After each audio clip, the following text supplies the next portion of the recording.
Facebook မှာကြော်ညာပို့တင်တိုင်းရောင်းရမှာလား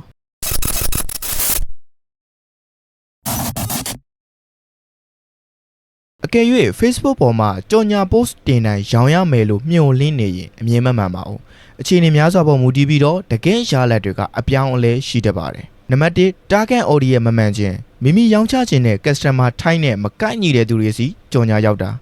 နံပါတ်2 creative content မကောင်းခြင်းပုံစာသား call to action မကောင်းရင်လည်းလူတွေစိတ်ဝင်စားမှုမရှိပါဘူး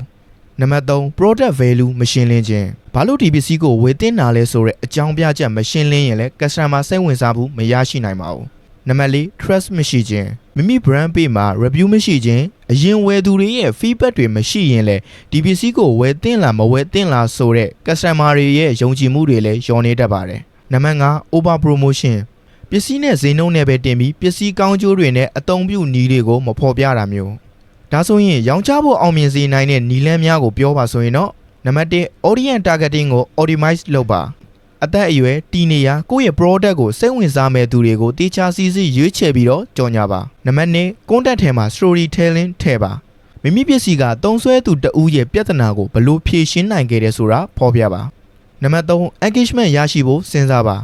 ဒီပစ္စည်းကိုဝယ်ရင်တင့်အတွက်အသုံးဝင်မဲ့ထင်သလားဆိုပြီးတော့ customer တွေကိုမေးခွန်းထုတ်တာမျိုးလုပ်ပါနံပါတ်4 regular testing စာသားနီးစနစ်ပုံ target audience တို့ကိုစမ်းသပ်ပြောင်းလဲဖို့လိုပါလိမ့်မယ်နံပါတ်5 retargeting လုပ်ပါ